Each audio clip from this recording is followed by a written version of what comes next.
అందరికీ నమస్తే. ఒక బిగ్ బ్రేకింగ్ న్యూస్తో మీ ముందుకు వచ్చాను. అసలు చక్రధర్ గౌడ్ తెలంగాణ రాష్ట్రంలో కాంగ్రెస్లో ఉండి మైనంపల్లి హనుమంతరావుతో పడక బయటికి వచ్చిన పరిస్థితి అందరికీ తెలిసిందే ప్రెస్ మీట్ ద్వారా. మరి బీఎస్పీ పార్టీ ద్వారా సిద్దిపేటలో పోటీ చేసి తనంటూ నేనంటూ ఏందో చూపించుకున్న పరిస్థితి. ఎంతోమంది రైతులకు చక్రధర్ గౌడ్ మేలు చేస్తున్న పరిస్థితి. ఆ మేలుని ఓర్వలేకనే ఇక్కడ తన్నీరు హరీష్ రావు అప్పుడున్న మంత్రి గారు అనేక కేసులు పెట్టి ఆయన మీద జైలుకు పంపించిన పరిస్థితి భార్యాభర్తలు కూడా ఉంది. చక్రధర్ గౌడ్ ఏం చేయబోతున్నాడు? చక్రధర్ గౌడ్ నెక్స్ట్ స్టెప్ ఏంటి?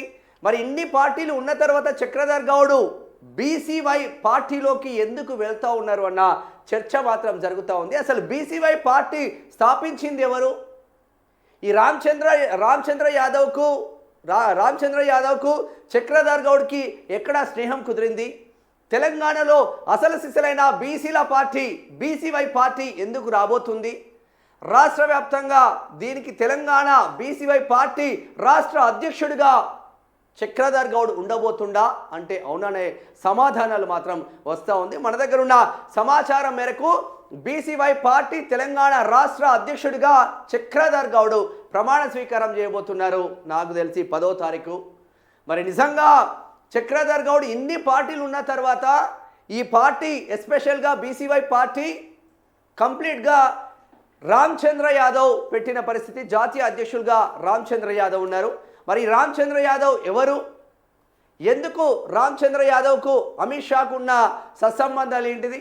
రామచంద్ర యాదవ్కు యోగి ఆదిత్యనాథ్కు ఉన్న సత్సంబంధాలు ఏంటిది? రామచంద్ర యాదవ్ కావాలి అంటే 5 నిమిషాలలో అమిత్ షాను ఎలా కలవగలుగుతున్నారు? కేవలం 10 రోజులలోనే రామచంద్ర యాదవ్కు ఎందుకు వై ప్లస్ కేటగిరీ వచ్చింది? ఇదంతా చర్చోపచర్చలుగా నడుస్తూ ఉంది. చిత్తూరు జిల్లా పుంగనూరులో పుట్టిన రామచంద్ర యాదవ్ ఒక యాదవ కుటుంబంలో బీసీ కుటుంబంలో పుట్టి అనేక ఇబ్బందులు అక్కడున్న పెద్దిరెడ్డితో అనేక రకాల కేసులు బనాయించి అనేక రకాలుగా ఇబ్బందులు పెట్టిన తర్వాత ఇది కాదు వ్యవస్థ, బీసీల కోసం, ఎస్సీల కోసం, ఎస్టీల కోసం, బడుగు బలహీన వర్గాల కోసం, బహుజనుల కోసం ఒక పార్టీ స్థాపించాలని బీసీవై పార్టీ స్థాపించిండు రామచంద్ర యాదవ్.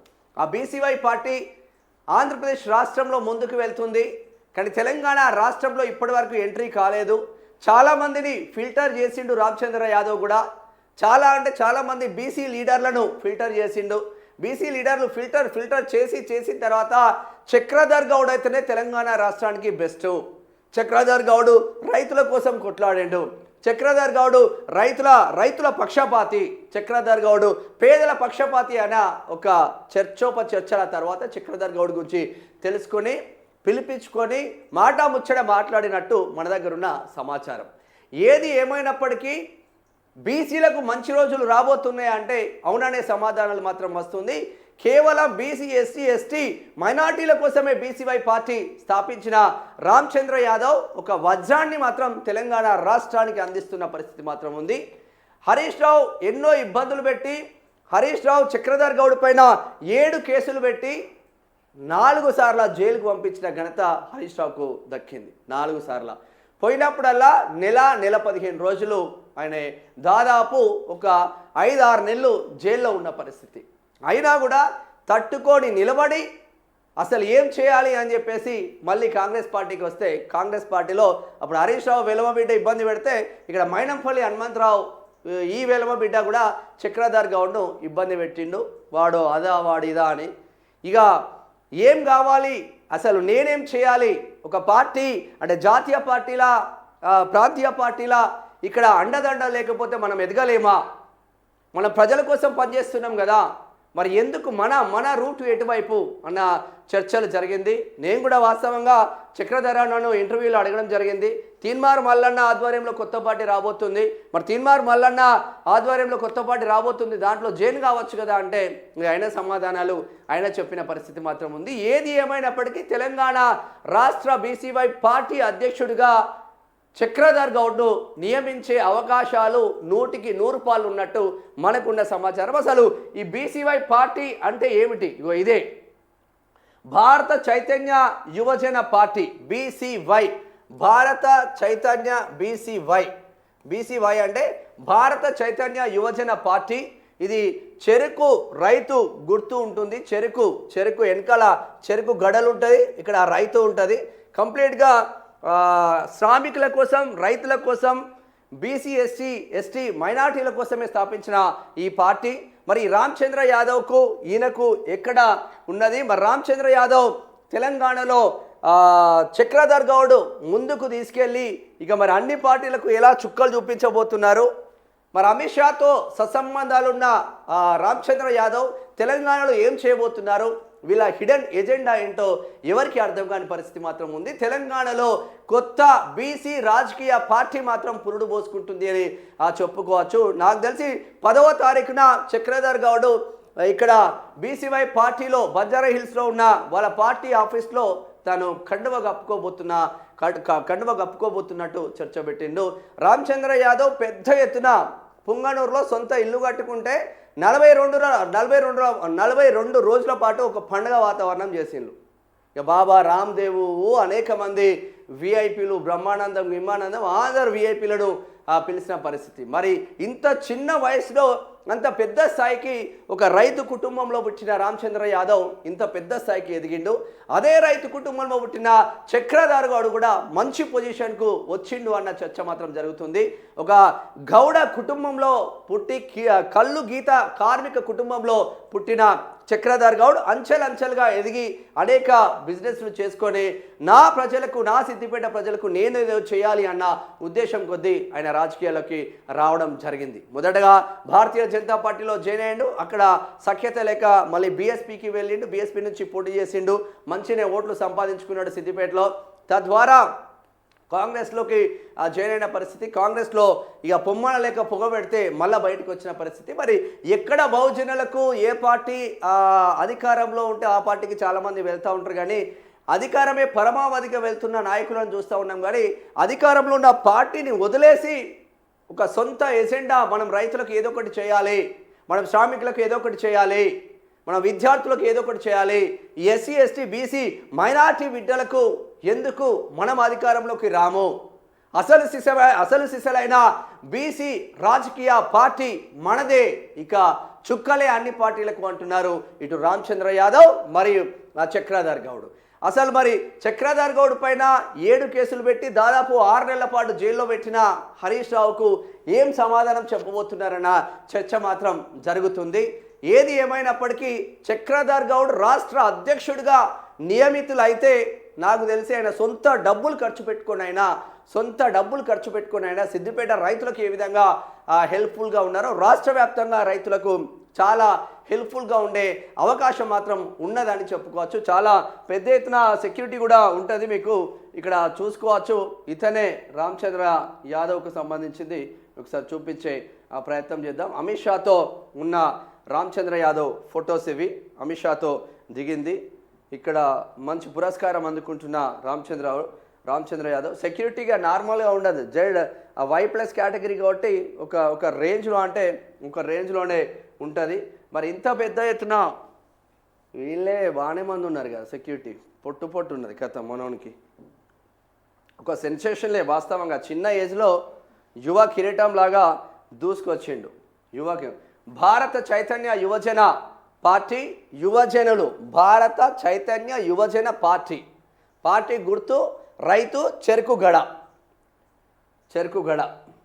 భారత చైతన్య యువజన పార్టీ, రైతు చైతన్యం యువజన పోరాటం, BCY party, RC Ramachandra Yadav పోరాటం అని పెద్ద ఎత్తున వస్తూ ఉంది. అంటే రామచంద్ర యాదవ్ గురించి మీకు చెప్పాలి. ఎందుకు చక్రధర్ గౌడ్ సెలెక్ట్ చేసుకున్నారంటే నీతి నిజాయితీతో పనిచేసే తెలంగాణ రాష్ట్రంలో బీసీలలో ఎవరున్నారని అనేక మందిని ఫిల్టర్ చేసిన తర్వాత చక్రధర్ గౌడ్ ఆయన కంటికి కనిపించిన పరిస్థితి మాత్రం ఉంది. సొంత డబ్బులు ఖర్చు పెట్టుకునే రైతులకు ఇది చేస్తుంది కదా. మన పార్టీ ఎజెండా కూడా అదే కదా. చాలామంది లోపాయికారు ఒప్పందాలు, వ్యక్తిగతంగా లబ్ధి పొందడమే చూస్తూ ఉంటారు చాలామంది రాజకీయ నేతలు. కాకపోతే చక్రధర్ గౌడ్ తన సొంత పైసలు ఖర్చు పెట్టుకుని అనేక మందికి హెల్ప్ చేస్తూ ఉంటారు. ఇప్పటికీ ఆయన అధికారంలో ఉండని లేకపోని సిద్దిపేటలో ఎవరు చనిపోయినా 5,000, 10,000 రూపాయలు అంత్యక్రియలకు ఇచ్చేసి వస్తున్న పరిస్థితి మాత్రం ఉందని చెప్పుకోవచ్చు. అనేక ఇబ్బందులు, ఏ లోపాయికారి ఒప్పందం లేకుండా చక్రధర్ గౌడ్ ఉన్నాడు కాబట్టి ఈరోజు సుస్థిరంగా నిలబడ్డ పరిస్థితి. అదే హరీష్ రావుతోనో లేదంటే కాంగ్రెస్తో లోపాయికారు ఒప్పందం పెట్టుకుంటే కేసులే ఉండకపోయేది. అనేక రకాలుగా 7 కేసులు పెట్టి చిత్రహింసలు పెట్టి క్యారెక్టర్ అసెస్మెంట్ చేసేసి అసలు ఇక వీడు వేస్ట్ అని ఒక ముద్ర వేసి జైలుకు పంపించిన పరిస్థితి అప్పుడు హరీష్ రావు.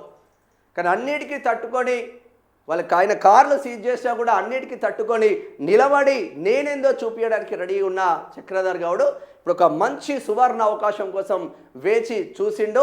అదే బీసీవై పార్టీ రాష్ట్ర అధ్యక్షుడిగా, తెలంగాణ రాష్ట్ర అధ్యక్షుడిగా చక్రధర్ గౌడ్ నియమితులు అవుతున్న పరిస్థితి మాత్రం ఉంది అని చెప్పుకోవచ్చు. మరి మనోడికి రామచంద్ర యాదవ్కున్న పలుకుబడి, ఆయనకున్న పరిచయాలు తెలంగాణ రాష్ట్రానికి ఇక్కడ చక్రధర్ గౌడ్కి అప్పయ్యేస్తే ఇద్దరు కలిస్తే దేడ్తడినే అన్న చర్చ మాత్రం జరుగుతుంది. జెన్యూన్గా బీసీల కోసం, ఎస్సీల కోసం, ఎస్టీల కోసం ఎవరైతే పోరాటం చేస్తారో వాళ్ళు ఈ పార్టీలోకి తీసుకునే ఆస్కారం మాత్రం ఉంది అని చెప్పుకోవచ్చు. జెన్యూన్గా ఎవరు పోరాటం చేస్తే వాళ్ళని తీసుకునే ఆస్కారం మాత్రమే కనిపిస్తూ ఉన్నది.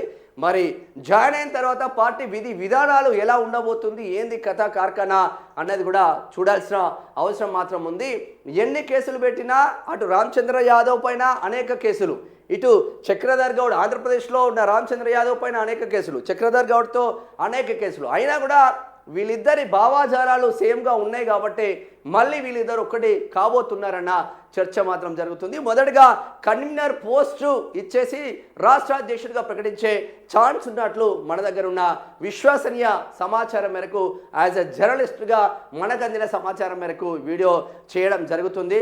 ఏది ఏమైనా రైతుల పక్షాన ఎవరైతే నిలబడతారో వాళ్ళు 100% సక్సెస్ అయ్యే ఛాన్స్ మాత్రం ఉంటుంది అనే చర్చ జరుగుతుంది. రైతులపైన సినిమాలు తీసి 100 కోట్లు సంపాదించడం వేరు, అదే 100 కోట్ల రూపాయలు రైతులకు పంచిపెట్టడం వేరు.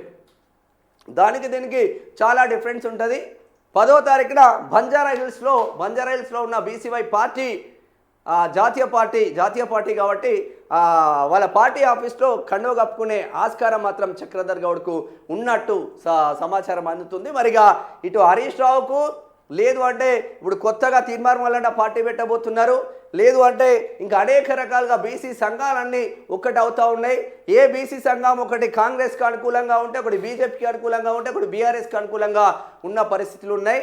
మరి ఈ నేపథ్యంలో చక్రధర్ గౌడ్ చక్రం తిప్పగలడా తెలంగాణ రాష్ట్రంలో అన్న చర్చ మాత్రం జరుగుతూ ఉంది. మరిగా చక్రధర్ గౌడ్ని టచ్ చేయాలంటే రామచంద్ర యాదవ్ను టచ్ చేసి రావాలి, రామచంద్ర యాదవ్ను టచ్ చేయాలంటే అమిత్ షాను టచ్ చేసి రావాలన్న ఒక చర్చ మాత్రం జరుగుతూ ఉంది. సిద్దిపేట నుంచి మొదలు పెడితే, హైదరాబాద్ నుంచి మొదలు పెడితే, ఆంధ్రప్రదేశ్ నుంచి మొదలు పెడితే ఢిల్లీ వరకు ఇప్పుడు చక్రధర్ గౌడ్కి మంచి సపోర్ట్ దొరికిన నేపథ్యం అయితే ఉంది అని చెప్పుకోవచ్చు. మనస్ఫూర్తిగా చక్రధర్ గౌడ్ను స్వాగతిస్తున్నాం. పేదల రైతుల పక్షాన, బడుగు బలహీన వర్గాల పక్షాన ఇంకా ముందుండి కొట్లాడి 10 మందికి మంచి చేయాలన్న మనస్తత్వం ఉన్న చక్రధర్ గౌడ్ మళ్ళీ ఇంకా మరింత ముందుకు వెళ్ళి, కేసులతో బైబ్యాక్ ఎప్పుడు కాలేదు, మరింత ముందుకు వెళ్ళి బీసీవై పార్టీని ఇంకా ముందుకు తీసుకెళ్ళి తెలంగాణ రాష్ట్రంలో వచ్చే సార్వత్రిక ఎన్నికలలో బీసీవై పార్టీ చక్రధర్ గౌడ్ చక్రం తిప్పబోతున్నాడంటే అవుననే సమాధానాలు మాత్రం వినిపిస్తూ ఉన్నాయి. చూద్దాం ఏం జరుగుతుందో.